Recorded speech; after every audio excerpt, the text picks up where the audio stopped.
হাড় কাঁপানো শীতের সঙ্গে ঝরছে অবিরাম তুষার। প্রতিকূল এ আবহাওয়াও ঘরে আটকাতে পারেনি জাপানের ভোটারদের। রোববার সকাল থেকে সূর্যোদয়ের এ দেশে চলছে নতুন সরকার বেছে নেওয়ার লড়াই। সকাল থেকে শুরু হওয়া আগাম নির্বাচনে ভোট বিরতিহীনভাবে চলবে স্থানীয় সময় রাত ৮টা পর্যন্ত।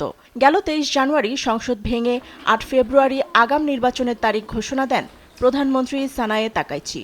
রাজনৈতিক বিশ্লেষকদের মতে ব্যক্তিগত জনপ্রিয়তাকে পুঁজি করে তার ক্ষমতাসীন দল এলপিডিকে বিজয়ী করতেই আগামী নির্বাচন দিয়েছেন তিনি।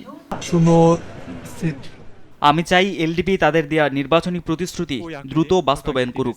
আমার প্রত্যাশা তারা অন্তত ৩০০ আসন পেয়ে বড় জয় নিয়ে ক্ষমতায় আসবে।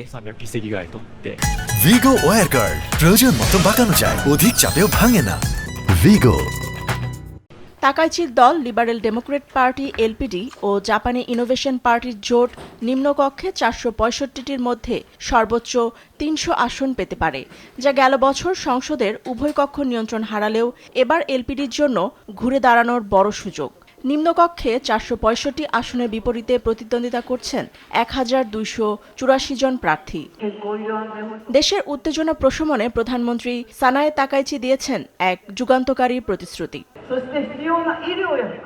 আমি এমন এক জাপান গড়তে চাই যেখানে প্রতিটি নাগরিক নিরাপদ জীবন, উন্নত চিকিৎসা এবং কর্মসংস্থানের নিশ্চয়তা পাবেন।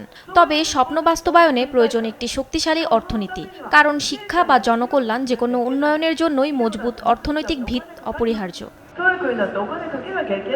জনমত জরিপ তাকাইচির নিরঙ্কুশ জয়ের আভাস দিলেও রাজনৈতিক প্রতিদ্বন্দ্বীদের সব চ্যালেঞ্জ মোকাবিলা করে তিনি দ্বিতীয় মেয়াদে ফিরছেন কিনা তা এখন কয়েক ঘন্টার অপেক্ষা। নিউজ ডেস্ক, দেশ টিভি।